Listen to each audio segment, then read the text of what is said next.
There really isn't anything else out there quite like Fallout.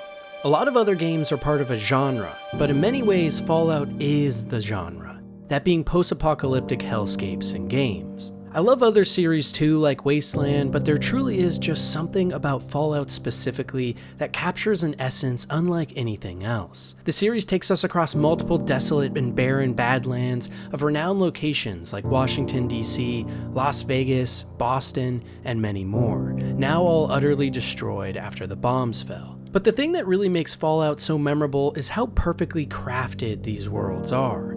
The originals, that being the isometric Fallout 1 and 2 from the 90s, have a zany sense and violent nature reminiscent of the times, and the newer Bethesda entries have a focus on worlds that beckon you in with immaculate environmental storytelling. For me though, the thing that makes the worlds of Fallout so special is those little stories they tell, not about grand conspiracies or big plot points, but those smaller stories about humanity and its struggles to survive in a world that's lost everything. You see, in the Fallout universe, maybe its biggest staple is the vaults. Before the bombs fell and nukes were set off across the planet, a company named Vault-Tec constructed over 100 vaults that were advertised as a way to protect humanity should Armageddon come in trying times. But the secret alternative motive was that almost all of these vaults were being used to experiment on the human race for some unknown goal.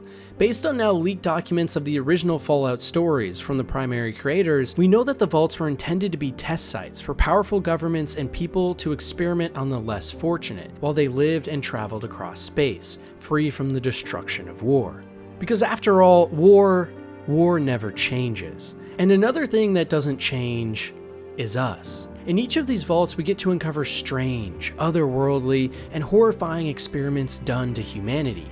In Fallout 3, for example, we get to uncover a vault full of nothing but clones of one man named Gary, who screamed their name while hunting you down with a knife. And as you travel through this dark abyss, you uncover the corpses of those who tried to fight back against this clone, and a fully barricaded woman's restroom trying to hide from this screaming man.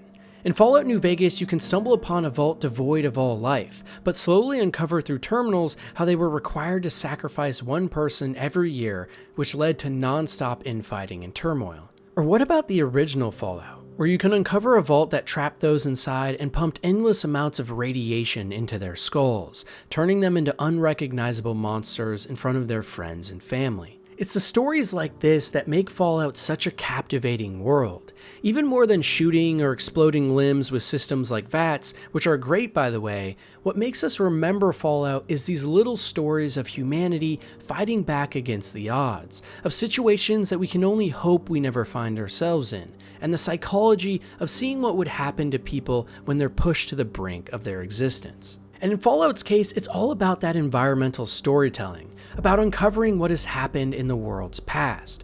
It's the type of storytelling I tend to connect with the most, because putting the pieces together to uncover a mystery is just always exciting. Environments in these games are full of stories on their own, like a little kid's teddy bear left next to a skull chained in a room, or endless amounts of terminal logs to dig through into sadistic companies' past. Fallout's a series full of faster moments with big set pieces, but it's also a world defined by those slower moments of just walking around a scene and taking it all in. And it's the series' dedication to world building like this, in a world so full of destruction, that makes it amazing. Seeing those bands of humanity that have tried to start and rebuild alongside raider factions that have given up all hope entirely and instead are forced to kill and steal for survival. Oftentimes fantasy worlds try to take us to places better and more fantastical than our very own. But in Fallout's case, it's just the opposite.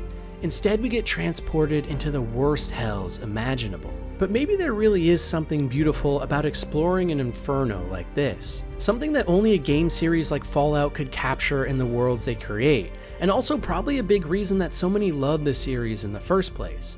It allows for dark and interesting decisions, like deciding to drop a nuke on Megaton in Fallout 3, while also leaving room for more poignant stretches of time from people that never lost their sense of humanity even when up against all the odds. And wrapped up in it all is that wacky sense of humor that the series is known for, that creates truly one of the most captivating worlds in all of games, where moment to moment you're quickly moving from feelings of hopelessness, sadness, and anger to love and grandeur. If you haven't already, do yourself a favor and get immersed into the worlds of Fallout. There seems to be at least something there for everyone, and I can say as someone that doesn't personally like the post-apocalyptic setting all that much, Fallout is able to transcend that feeling and has created some of the most beloved RPGs of all time with storytelling and worlds that last with you for a long time. There's a reason any video like this one would at least mention Fallout, and it's because it really is just one of the best and most realized worlds ever put to a game that has spawned an entire fandom eagerly awaiting each new installment. But we're only just getting started, because there's so much more out there too.